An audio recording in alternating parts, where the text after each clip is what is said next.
How to set up Apple AirTag. So to set it up, first hold your AirTag near iPhone or iPad, then tap connect. If you have more than one AirTag and get the alert more than one AirTag detected, make sure that you bring only one AirTag near your device at a time. Select a category to name your AirTag. If you choose custom name, select an emoji. So to link your AirTag with your Apple account, tap agree or continue again and tap done.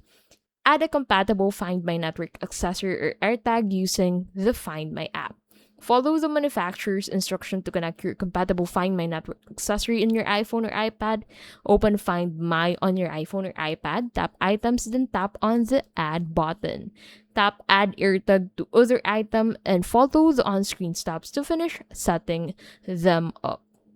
And that is how you can easily set up Apple AirTag.